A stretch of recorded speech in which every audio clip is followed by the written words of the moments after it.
Good morning दोस्तों। अभी क्या है, जैसे हमारा कल वाला जो लेक्चर जब हमारा चल रहा था तो कुछ प्रॉब्लम आने के कारण या हमारा मोबाइल स्टैंड से इधर उधर होने के कारण वो गिर गया था दोस्तों। तो वहाँ से क्या है कि हम वहाँ से आगे उसी चर्चा को हम आगे बढ़ाते हुए यहाँ पर बात करेंगे। जैसा कि हम बात कर रहे थे दोस्तों इस्तिलाकृतियों की। इस्तिलाकृतियों में हम क्या बात की थी अभी तक? वी आकार की, यू आकार की बात कर चुके हैं, गौड़ या कैनियन की बात कर चुके हैं। अब हम जलप्रपात की बात कर रहे थे। तो जलप्रपात को हम आगे बढ़ाते हुए कि हम जान रहे थे उसमें कि जलप्रपात कितने प्रकार के होते हैं, उसको हम आज इस वाले लेक्चर में जानते हैं दोस्तों। तो हम जलप्रपात की हमने सबसे पहले बात की थी क्षत्रप प्रकार का जलप्रपात, यानी केप रॉक शेप वाटरफॉल। तो इसमें क्या होता है दोस्तों, जैसे कि कोई चट्टान है, कभी चट्टानों का क्या क्रम होता है, जैसे ये क्या है, ये कठोर चट्टान है, इसके नीचे क्या होगी, एक मुलायम चट्टान जमा हो जाएगी जैसे। तो ये क्या करेगी कि ये मुलायम चट्टान, अगर इसके ऊपर भी मुलायम चट्टान है जैसे, इसका क्या कर देगी, इसका नदी अपरदन कर देगी। नदी अपरदन के कारण इसका क्या हो जाएगा, ये अपरदित हो जाएगी और नीचे से क्या है, नीचे से भी अपरदन होने लग जाएगा। तो इस प्रकार से जल क्या है, नीचे की ओर आपतित होने लगेगा। इसी को हम क्या कहते हैं, केप रॉक वाटरफॉल दोस्तों। इसके अगर आप एग्जांपल देखना चाहें तो इसके आप एग्जांपल देख सकते हैं, जैसे नियाग्रा फॉल्स है, चित्रकूट है। अब दोस्तों आप कभी आगे इनकी, जैसे हम नाम ले रहे हैं कि नियाग्रा फॉल्स है, अब आपको क्या करना है, इनकी लोकेशन देखना है, जिसको आप डेप्थ में जानेंगे, क्योंकि आप गूगल करेंगे, गूगल के साथ ही इसमें बहुत सारी चीजें आपको और देखने को मिलेगी। तो आपका ये कंठस्थ होता जाएगा और फिर एक विजुअल इमेजिनरी उसमें से क्रिएट होगा, आपके माइंड में मेंटल मैप क्रिएट होगा कि ये किस प्रकार से बन रहे हैं। तो इसको साथ ही साथ आप क्या करेंगे, जैसे कभी इनके बारे में जानते हैं तो इनकी इमेज भी साथ ही साथ देख सकते हैं। दूसरा है हमारा संरचनात्मक या स्ट्रक्चरल। तो संरचनात्मक या स्ट्रक्चरल के अंतर्गत हम जानते हैं कि कोई भी जलप्रपात है तो वो जलप्रपात कैसे बनेगा, कि मान लो इसी को हम आगे बढ़ाते हैं, जैसे कोई ये चट्टाने हैं मुलायम कठोर चट्टाने, अब दूसरी जगह थोड़ी देर आगे बढ़े तो यहाँ भी क्या है, मुलायम कठोर चट्टाने मिलेगी। तो यहाँ एक जलप्रपात ये बन गया। अब आगे भी यहाँ पर ये जलप्रपात यहाँ काट देगी तो यहाँ पर जलप्रपात बन गया। इसी प्रकार से आगे जलप्रपात बन गया, यानी जलप्रपातों की एक श्रृंखला सी बनती हुई चली जाती है, उसी को क्या कहते हैं हम, संरचनात्मक जलप्रपात दोस्तों। तीसरी बात करते हैं हम पठारी जलप्रपात। तो ये जैसा कि आप नाम से इसको देख सकते हैं, ये पठारी क्षेत्र में बनता है। इसके अंतर्गत आप सबसे पहले देख सकते हैं, आप जब हमने लोकेशन की चर्चा की थी दोस्तों, तो लोकेशन में हमने क्या जाना था कि ये विंध्यन है, विंध्यन से नीचे सतपुड़ा है, सतपुड़ा से नीचे हम वेस्टर्न घाट की ओर गए थे। तो विंध्यन का कुछ पठारी क्षेत्र, जिसमें हम किसको देख सकते हैं, रीवा पन्ना का पठार है जो कि आपका मध्य प्रदेश में है, और रोहतास पठार है। रोहतास पठार आपका हमने क्या जाना था, इसी का आगे का जो बड़ा हुआ रूप है जो बिहार में है।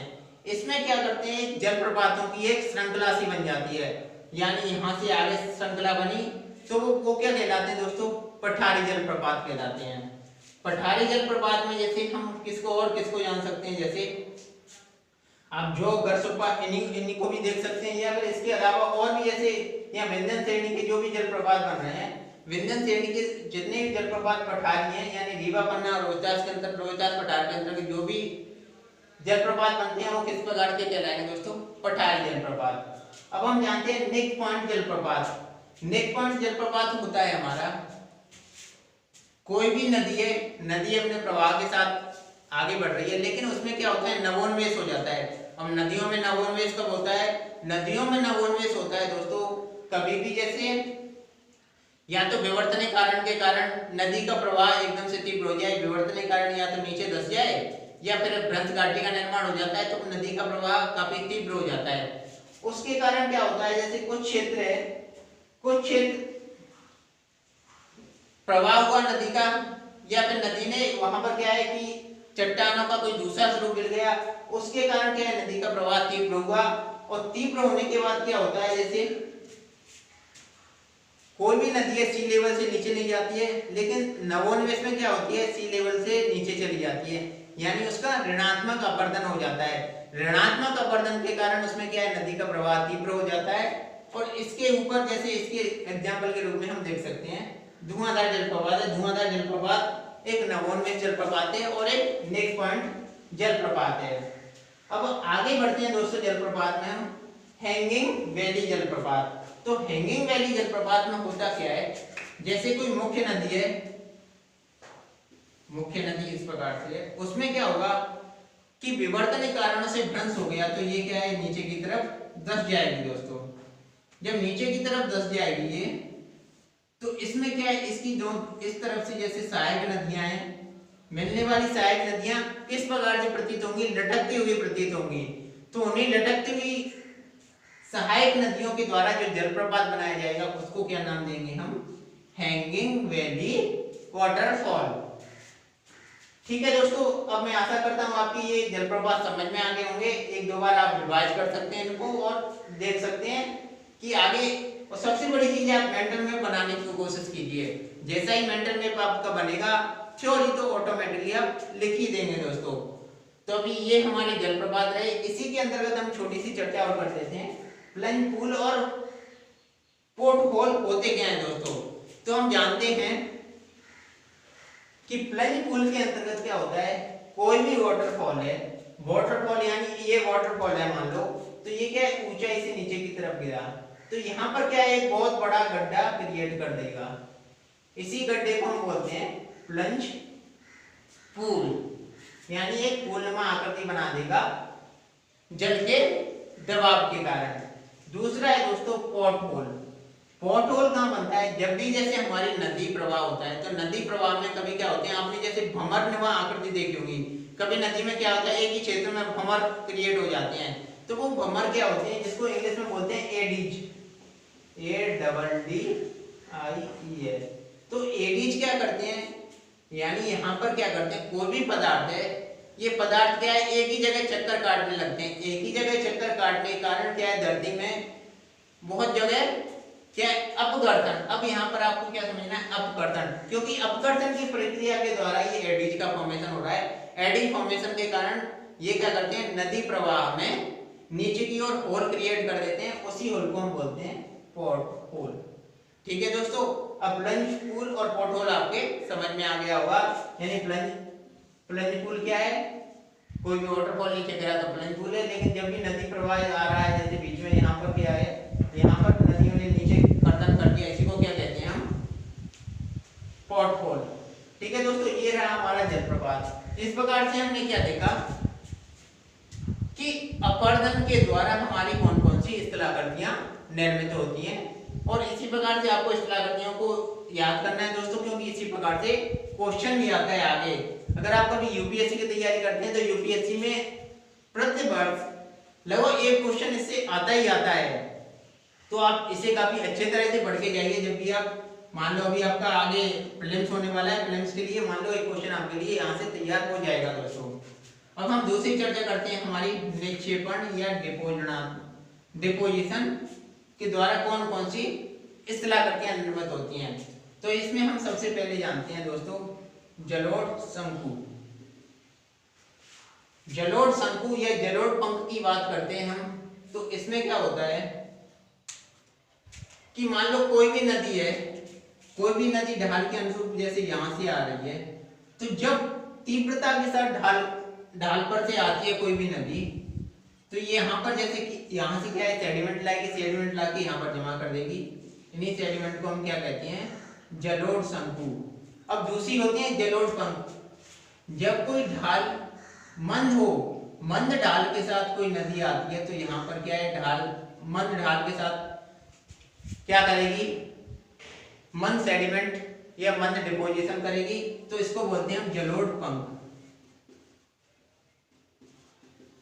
ठीक है दोस्तों, जलोढ़ शंकु और जलोढ़ पंख आपके दिमाग में आ गए होंगे। अब हम आगे चर्चा करते हैं तटबंध या बाढ़ के मैदान। अब तटबंध क्या होते हैं, मान लो कोई नदी है, कोई नदी इस प्रकार से बह रही है, इस प्रकार से, तो ये क्या करेगी, ये नदी क्या करेगी, यहाँ पर आगे डिपोजिशन जमा करती चलेगी ऐसे, और इस डिपोजिशन के अंदर ये बहना स्टार्ट करेगी। आगे गई नदी ने अपने साइड में डिपोजिट किया और ये नदी यहाँ से बह रही बसती है, इसी को हम बोलते हैं लेविस या तटबंध, और इनको बोलते हैं हम स्कारपलैट। ठीक है दोस्तों, स्कॉटलैंड जैसी आकृति ये निर्मित हो जाती है और इसकी जो तटबंध बनते हैं उसको बोलते हैं हम लेविस। दूसरा है हमारा फ्लड प्लेन्स। फ्लड प्लेन्स क्या होती हैं? जब नदी क्या करती है, किस में आती है, हमारी मैदानी क्षेत्र में आती है। मैदानी क्षेत्र में जब आती है तो नदी क्या करती है, जब इसमें बाढ़ आती है तो बाढ़ के कारण ये सेडिमेंट को अपने क्षेत्र से आसपास के क्षेत्र में जमा करती जाती है। उसी को हम, उससे क्या निर्मित होते हैं दोस्तों, तटबंध निर्मित होते हैं। इसको हम वहां भी जैसे देख सकते हैं, जब भी जैसे अभी अभी देख सकते हैं असम में फ्लड आई। असम में फ्लड आने के कारण नदियां क्या है, अपने जो भी क्या होती है, इसका नदी प्रवाहित होती है। नदी प्रवाह का जो मार्ग है उस मार्ग से क्या है कि उस स्तर को ऊपर तक पा जाती है, उस स्तर से उस क्षेत्र में अपने आसपास जलोढ़ बना देती है उस क्षेत्र को, यानी उसमें से पूरी तरह से जल फैल जाता है। उसी के अंदर आया हुआ अवसाद वहां एकत्रित हो जाता है। उसी को हम क्या बोलते हैं, बाढ़ का मैदान या फ्लड प्लेन। और आपको ध्यान हो तो जब हमने बागर और खादर पढ़ी थी तो ये खादर प्रकार की मृदा का वहां पर डिपोजिशन करते हैं, क्योंकि वो साल दर साल नई मृदा जमा होती रहती है। अब हम आगे बात करते हैं दोस्तों नदी वितरण की। तो यहाँ पर हमने क्या जान लिया, एक जलोढ़ पंख या जलोढ़ शंकु, दूसरा तटबंध या फ्लड प्लेन्स, तीसरा हमने जाना नदी विसर्पण। अब नदी विसर्पण में आप जानते हैं कि नदी, कोई भी नदी है सीधी नहीं बहती है। जब भी नदी आगे प्रौढ़ावस्था में यानी युवावस्था से प्रौढ़ावस्था में प्रवेश करती है, बाढ़ यानी मैदानी क्षेत्र में प्रवेश करती है, तो नदी का ये इस प्रकार से आकृति बन जाती है, यानी नदी ऐसे ऐसे ऐसे ऐसे ऐसे बहती है एकदम से। तो नदी जब ऐसे बहती है तो इसमें क्या होता है कि मान लो ये नदी का प्रवाह है, तो नदी इस प्रकार से बह रही है, तो नदी क्या करती है, जब यहाँ से प्रेशर डालती है तो यहाँ पर क्या करेगी, यहाँ से इसका अपवर्तन करेगी। तो अपवर्तन करेगी तो इसको बोलते हैं, यानी टेक्निकल शब्द है इसके लिए, क्लिप ऑफ स्लोप। क्या है दोस्तों, ये क्लिप ऑफ स्लोप। और जब यहाँ नदी अपवर्तन करेगी तो आपको पता है इसके पीछे निक्षेपण होगा इस वाली आकृति में, तो यहाँ पर निक्षेपण होता है, इसको बोलते हैं स्लिप ऑफ स्लोप। तो अब आपके कभी क्वेश्चन आता है कि स्लिप ऑफ स्लोप या क्लिप ऑफ स्लोप क्या है, तो आप आसानी से समझ पाएंगे। क्लिप ऑफ स्लोप है वो निक्षेपणात्मक, वो अपवर्तनात्मक आकृति है, और स्लिप ऑफ स्लोप है वो निक्षेपणात्मक आकृति है। और किसके द्वारा बनती है, वो नदी में विसर्पण के द्वारा बनती है। अभी यहाँ पर एक चीज और बताना चाहूंगा दोस्तों, कभी क्या होती है, जैसे ये नदी है तो ये नदी में विसर्पण काफी तीव्र हो जाता है, यानी इसमें इस प्रकार से हो जाता है। तो कभी क्या होती है, नदी अपना मार्ग सीधा बना लेती है फिर, तो इसको क्या कहते हैं दोस्तों, ऑक्सबो लेक। यानी इस प्रकार से निर्मित लेक कौन सी कहलाती है, ऑक्सबो लेक। अब नदी यहाँ से सीधा बढ़ना स्टार्ट हो जाएगी। तो ये किसके कारण बनती है दोस्तों, नदी विसर्पण के कारण स्थलाकृतियां निर्मित होती हैं, उसी के द्वारा हमारी ऑक्सबो लेक भी निर्मित होती है। अब आगे चर्चा करते हैं हम डेल्टा। डेल्टा क्या है, आपकी निक्षेपणात्मक आकृति है। वो कैसे निर्मित होती है, वो निर्मित होती है आपकी नदी आई, नदी अपने साथ क्या लाती है, अवसाद लाती है। वो अवसाद बहुत महीन होके आगे चल के समुद्र के किनारे पहुंचते हैं। समुद्र के किनारे जहाँ नदी विसर्पण क्षेत्र होता है वहां पर क्या करती है, वो अवसाद जमा होने लग जाता है, उसी को हम क्या कहते हैं दोस्तों, डेल्टा। अब ये डेल्टा के थोड़ा आप हिस्टोरिकल डायमेंशन में जाइए तो आपने जैसे कि इतिहासकार के जनक है हमारे हेरोडोटस ने क्या कहा था दोस्तों, जब ये नील नदी की तरफ गए थे तो नील नदी को देखकर इन्होंने कहा था, क्या था, कोई भी नदी है कि त्रिभुजा नाम आकृति बनाती है, यानी ये नदी है आपको जैसे देखें तो इधर से या इधर से प्रभावित होती है। लार्जर डायमेंशन में देखते हैं तो विसर्पित क्षेत्र में त्रिभुजाकार आकृति बनाती है। इसी को हेरोडोटस जी ने क्या बोला था, डेल्टा बोला था। और किस नदी के आधार पर बोला था, ये नील नदी के आधार पर। तो ठीक है दोस्तों, ये हमारी डेल्टा की बैकग्राउंड रहा। अब हम डेल्टा होते कितने प्रकार के हैं इनको जानते हैं।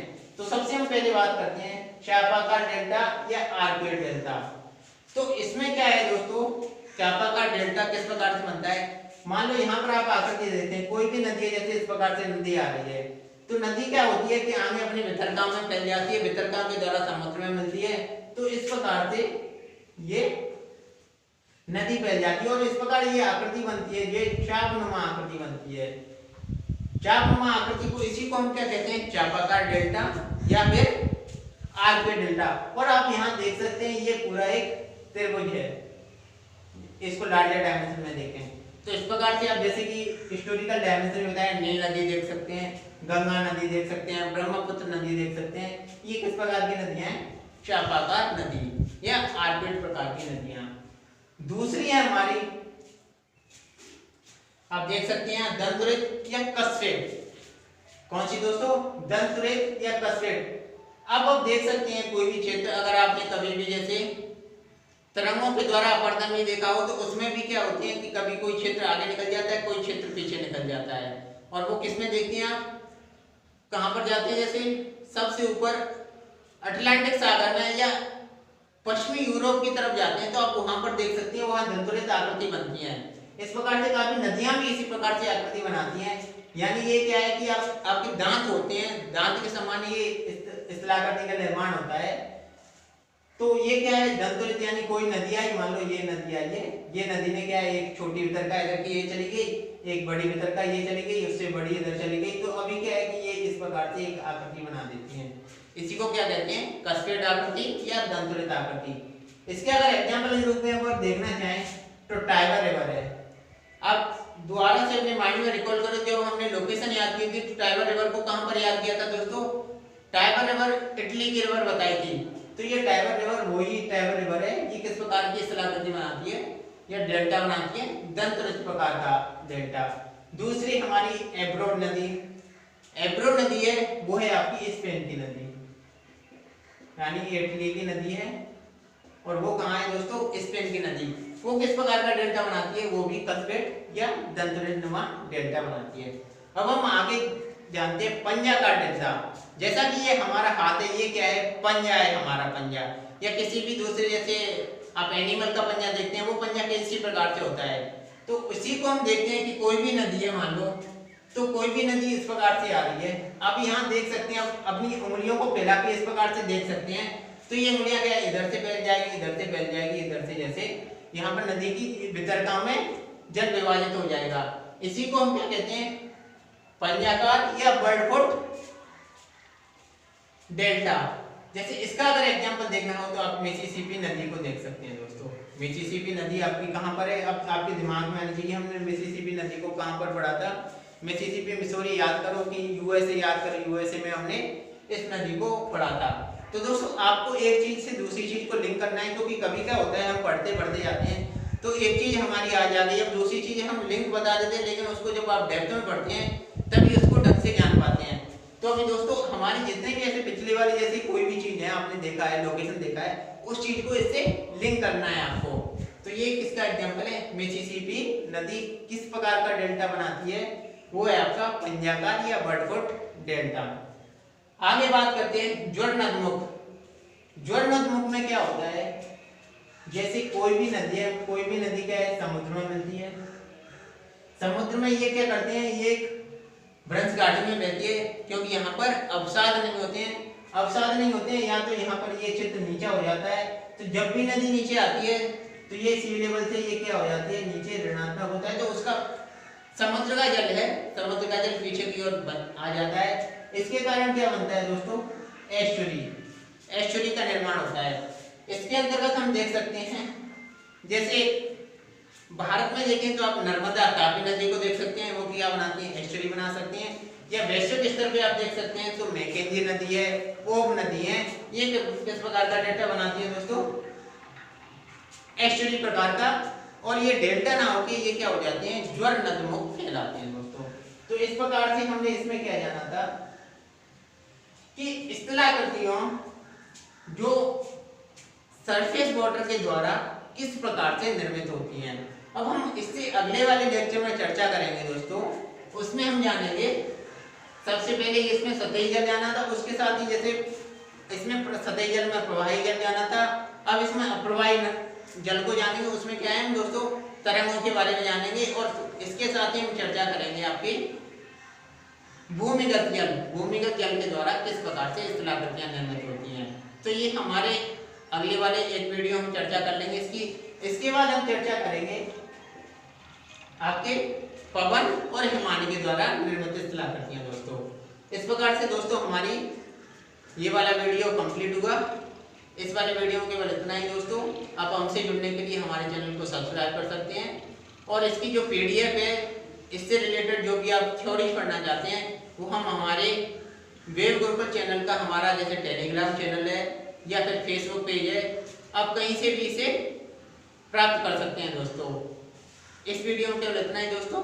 धन्यवाद।